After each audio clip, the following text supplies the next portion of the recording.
నమస్తే, నేను మీ JK. Welcome to Hasa TV.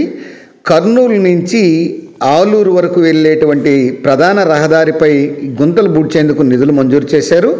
అయితే కొంత పనులు చేశారు, ప్రజెంట్ ఇంకా కొంత పనులు జరుగుతున్నాయి. దానికి సంబంధించినటువంటి వివరాలను ఈ వీడియో ద్వారా వివరిస్తాను. వీడియో చివరి దాకా చూసి ఒక్క లైక్ ఇవ్వండి ఫ్రెండ్స్. కర్నూలు నుంచి ఆలూరు వెళ్ళేటువంటి ప్రధాన రహదారిపై ఈ యొక్క 18 లక్షలతో గుంతలు మరియు మరమ్మతులు చేసేందుకు ఈ యొక్క నిధులు మంజూరు చేసిండ్రు రాష్ట్ర ప్రభుత్వం. తర్వాత కంకర పనులు చేస్తున్నారు. తర్వాత అయితే ఈ పనులు కొంత ఆలస్యంగా జరుగుతున్నాయి. ఇప్పుడు ఈ యొక్క సల్కాపురం, కే నాగులారం గ్రామాల పరిధిలో ఈ ప్రధాన రహదారిపై ఈ యొక్క గుంతలు పూడ్చేటువంటి కార్యక్రమాన్ని చేస్తున్నారు. ఈ విద్యుత్ టవర్ సమీపంలో కూడా ఒకే చోట 7 గుంతలున్న వాటిని త్వరలో పూడ్చనున్నారు. టోటల్గా ఈ కర్నూలు జిల్లాలో కర్నూలు నుంచి కోడూరు వైపు వెళ్ళేటువంటి సూరత్ రహదారి మార్గంలో వంతెన దగ్గర రహదారి గుంతలు పూడ్చేందుకు ప్రభుత్వం సిద్ధమైంది.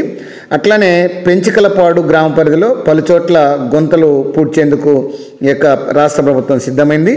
ఆర్సీఎం చర్చి, పెట్రోల్ బంకు తదితర ప్రాంతాల్లో గుంతలు ఉన్నాయి. వాటిని కూడా పూడ్చేందుకు ప్రభుత్వం సిద్ధమైంది. అలాగే నందికొట్కూరు, మిడుతూరు మధ్య గుంతల పూడ్చివేతకు నాసిరకంగా ఉన్నటువంటి పనులు రాళ్ళుదేలాయి. వీటిని పూడ్చేందుకు కూడా రాష్ట్ర ప్రభుత్వం నిధులు మంజూరు చేసింది. ఆదోని డివిజన్ పరిధిలో ఈ 12 రహదారుల మరమ్మతులకు 1.56 కోట్ల రూపాయలు మంజూరు చేశారు. ఆదోని పెద్ద తుంబలం ఈ ప్రధాన రహదారి మరమ్మత్తు పనులు కూడా త్వరలో చేపట్టబోతున్నారు.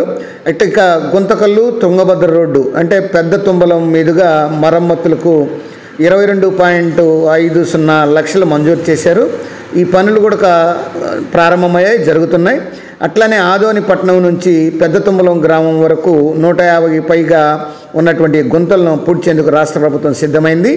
ఇక ఒక్క ఐస్వి ఆకాశ వంతెన పైనే దాదాపు ఉన్నటువంటి గుంతలన్నింటిని కూడా పూర్తి చేసి ఈ రహదారిని బాగా తయారు చేయాలనేటువంటిది రాష్ట్ర ప్రభుత్వం సంకల్పం.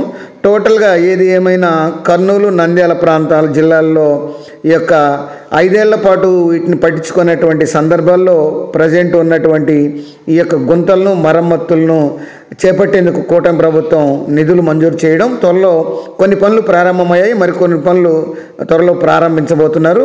అది ఫ్రెండ్స్, మరొక అంశంతో మళ్ళీ మీ ముందుంటాను ఫ్రెండ్స్. జై హింద్.